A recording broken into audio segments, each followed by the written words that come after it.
the Liberals are actually doing everyone a very, very strong, public service here, because they're actually helping you look out for their crap.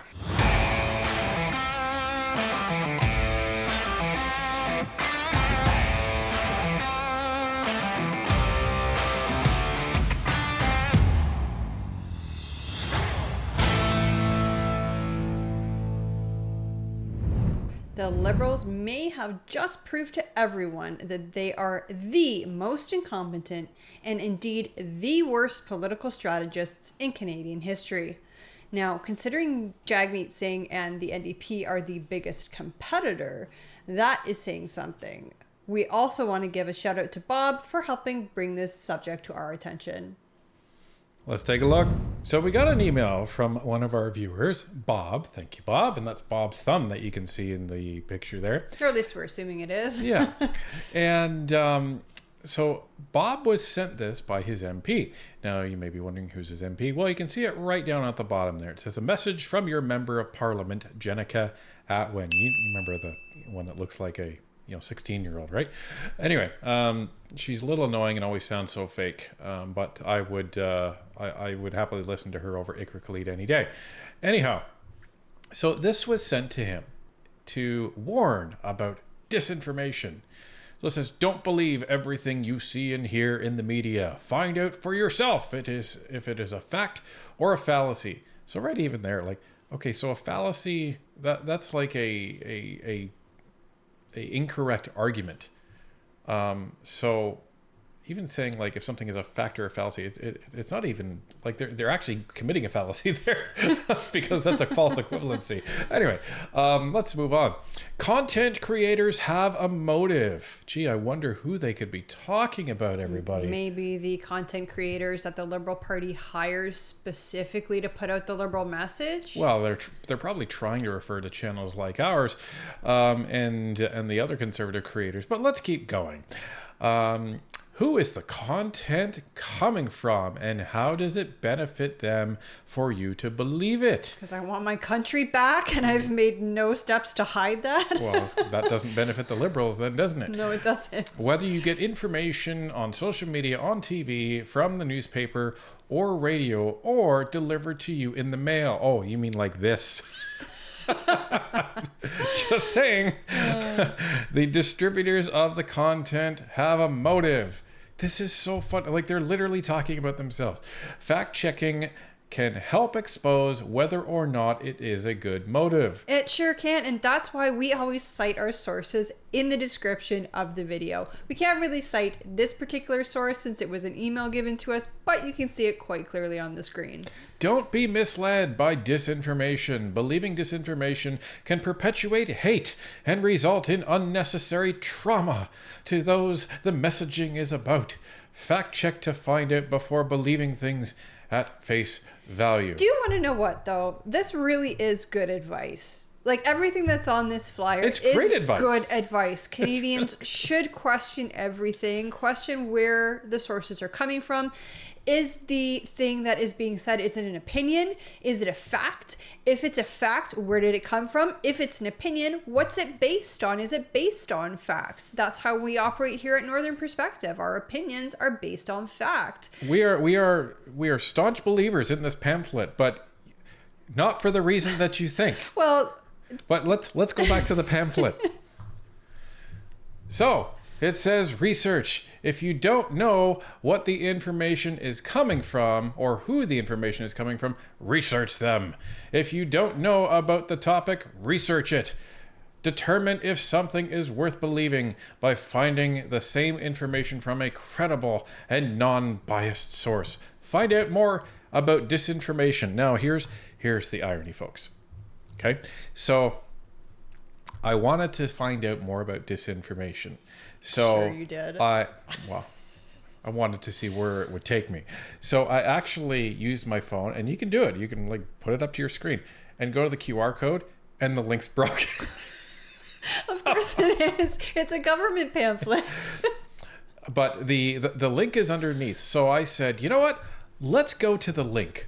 Let's find out where that's going to take me, because I want to learn more about disinformation. And this is where it took me. The government of Canada. Online disinformation is designed to trigger an emotional response. If it raises your eyebrows, it should raise questions. And then they had this wee little section down here. So, tips and tools to spot disinformation. Disinformation can be hard to spot. These tips and tools can help you to figure out if something you see online is true or not. Look out for emotional red flags. Disinformation is designed to trigger your emotions. Shock, anger, fear, and laughter all make us more likely to share content for others. This almost sounds like The Price is Right, the way they're, kind of positioning this. The way you're kind of reading it too. I can't help it. This is, I'm getting into the disinformation You're getting into the mode. character? Yeah. Anyway, let's continue. So, emotional red flags include content that triggers an emotional response, makes a bold statement or a controversial issue, makes a extraordinary claim, seems too good to be true, contains clickbait title like "you won't believe this video." If something you come across online really hits a nerve, consider doing a quick fact check before sharing it with others. Okay, so don't worry, folks, because we've done the work for you. We've decided to hunt out some potential disinformation and see if it qualifies the checklist. So let's get to our first example. First on the checklist, triggers an emotional response, makes a bold statement on a controversial issue, makes an extraordinary claim. Okay, where have we seen that before? Oh, I know. Question period. Oh, right. Let's take a look. The Right Honourable Prime Minister. Mr. Speaker, my daughter is in the gallery today, so I want her to hear me as long as everyone else does. This government is unequivocally pro-choice. We will always defend a woman's right to choose, full stop. That's why, Mr. Speaker, we've actually pulled back funding from provinces that haven't been delivering access to abortion in their jurisdictions, why we will continue to enforce the Canada Health Act. But, Mr. Speaker, it is the Conservative Party, with its dangerous attack on women's rights, that should have people worried right across the country. At a time where we've seen Roe versus Wade overturned, attacks on women's rights, the Conservative leader can't stand up and defend women's rights. Okay, so back to the checklist. Triggers an emotional response. Okay, they're talking about a woman's right to choose. Well, not only that, but Trudeau's talking about, oh, my daughter's in the gallery today. I want her to hear this. That's like a very emotional bond. Like you're thinking of, oh, this man and his sweet daughter, right? Or as I like to call it, an emotional primer. Makes a bold statement on a controversial issue. Well, they're definitely talking about a woman's right to choose and how you should be worried about that, and then makes an extraordinary claim. Well, the extraordinary claim is basically implying that the Conservatives are coming for your right to choose and they're going to turn abortion back to the Dark Ages, just like Roe versus Wade. Right, which we don't have in this country. Our abortion laws are very, very different. So Trudeau, in just the span of 30 seconds, checked off three of Jenica Atwin's suggested, cautions about disinformation. Now, let's get to the rest of the checklist. Next, seems too good to be true. Too good to be true. Well, I guess for who? Well, we have an example of that. Take a look. When I'm Prime Minister... Okay, that's it. When I'm Prime Minister. That's definitely too good to be true for Mr. Jagmeet. So that's definitely disinformation. And it triggers an emotional response because it makes me want to laugh. And it's an extraordinary claim because he's claiming he's going to be Prime Minister. And it's definitely controversial because there's nobody that believes that he's actually going to be Prime Minister. Okay, so Jagmeet, in just the span of less than 3 seconds, hit 4 of them. 4 of them. All right. Now, let's look at the last one. Contains clickbait title, like "you won't believe this video." Yeah, you know what? That definitely is clickbait. And I don't think we've ever used "you won't believe this video" or "you won't believe X" in one of our titles. I don't think that we've actually done that.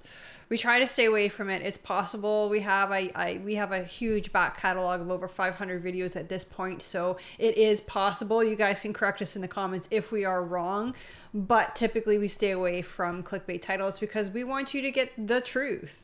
Well, and only somebody desperate for views, I think, would use that type of a tactic. And somebody who is, intent on peddling misinformation, like the government of Canada is warning us. Somebody that, just fails at everything that they do catastrophically, to the point where they're just being called out in front of most likely their peers, probably somebody with, I don't know, maybe low self-esteem, because they keep destroying everything that they touch. Somebody like, Sean Fraser, the Minister of Housing. Former Minister of Immigration. Right. You won't believe what's in Pierre's housing plan. Well, that sounds like a clickbait title to me, everybody. Oh my goodness. We should be careful. Maybe I will believe what's in Pierre's housing plan, because he's getting rid of the GST on everything, and he's trying to get rid of the provincial sales tax on those new homes. Right. And he's not saying you won't believe it. But ladies and gentlemen, the Liberals are actually doing everyone a very, very strong, public service here, because they're actually helping you look out for their crap. Well, it's interesting because I believe that this flyer was designed to dissuade Canadians from getting their news from sources like Northern Perspective and others on YouTube, X, Twitter, TikTok, etc. But you really can and should apply it to all news sources, including the Liberals. What are they trying to make us believe? What are they saying? That 5-point system is actually a really good tool that you can use to determine, is this piece of information that I'm receiving, whether it's a YouTube video or a post on X or a news article, is it factual? Is it trying to persuade me to believe something one way or the other? What are the facts? Where would those facts come from? So honestly, it is good information. They're just trying to apply it to channels like ours, and forgetting that it needs to be applied to the Liberal Party's information as well. Well, and this is the thing. Our credibility, we feel, is based on your ability to actually verify what we're telling you through our sources that we put into our videos. And we've had many people contact us and let us know, and thank us for that information, because what they will then do is take that and have conversations outside of social media with their family, with their friends, with their colleagues, and be able to actually show them, no, like, this is the stat, here's the claim, and here's the stat, and it's backed up, and by the way, it's from a legitimate source. We don't take our responsibility lightly of providing you verifiable information. So that's where we hope people can continue to not necessarily trust what we're doing and what we're saying, but we count on your ability to then go and read the same information that we are and verify that what we're telling you is correct. But as they say, the Liberals' motto is, do as I say, not as I do.